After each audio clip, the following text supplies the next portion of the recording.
Hello, അസ്സലാമു അലൈക്കും.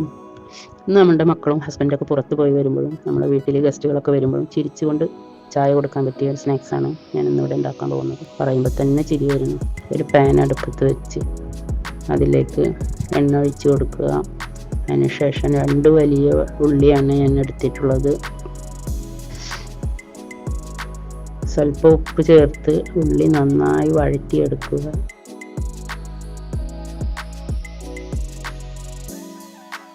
ഉള്ളി നല്ലതുപോലെ വഴന്നു വന്നതിന് ശേഷം എരിവിനായി 2 പച്ചമുളക് ചേർത്ത് കൊടുക്കുക. 1/2 ടീസ്പൂൺ ഇഞ്ചി, 1 ടീസ്പൂൺ വെളുത്തുള്ളി ചതച്ചത്, 1 പിടി കറിവേപ്പില,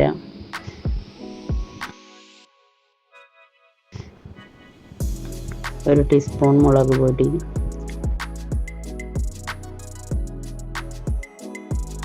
1/4 ടീസ്പൂൺ മഞ്ഞൾപ്പൊടി, 1/2 ടീസ്പൂൺ കുരുമുളക് പൊടി,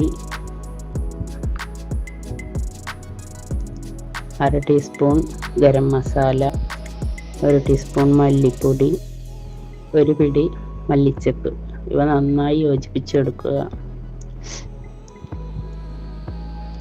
അതിനുശേഷം 2 മുട്ട നന്നായി പതപ്പിച്ചെടുത്ത് 6 ബ്രെഡാണ് ഞാൻ എടുത്തിട്ടുള്ളത്. ഒരു സ്റ്റീൽ ഗ്ലാസ് വെച്ച് ബ്രെഡിൻ്റെ നടുഭാഗം എല്ലാതും മുറിച്ചെടുക്കുക. അതിനുശേഷം ബാക്കി വരുന്ന ബ്രെഡ് ക്രംസ് ഉണ്ടാക്കാനായിട്ട് ഉപയോഗിക്കുക.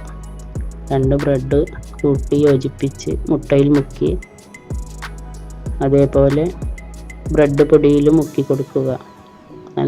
നല്ല ഭാഗത്തും നന്നായി ചേർത്ത് കൊടുത്തതിന് ശേഷം എല്ലാ ബ്രെഡും അതേപോലെ മുട്ടയിലും ബ്രെഡ് ക്രംസിലും മുക്കിയെടുക്കുക. അതിന് ശേഷം ഒരു പാൻ അടുപ്പത്ത് വെച്ച് ബ്രെഡ് പൊരിക്കാനായി ഇടുക. 2 ഭാഗവും മറിച്ചിടുക. നന്നായി ബ്രെഡ് പൊങ്ങി വരും.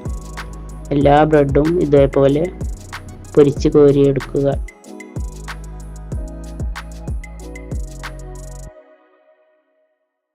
അതിനുശേഷം ഓരോ ബ്രെഡിൻ്റെയും നടുഭാഗം ചെറുതായി മുറിച്ചതിന് ശേഷം നമ്മൾ വഴറ്റി വെച്ച മസാല അതിൻ്റെ ഉള്ളിലേക്കായി നിറച്ച് കൊടുക്കുക. അതിനുശേഷം ഓരോ മുട്ടയും ഇതേപോലെ വെച്ച് കൊടുക്കുക. അങ്ങനെ നമ്മളുടെ ചിരിമുട്ട റെഡിയായി.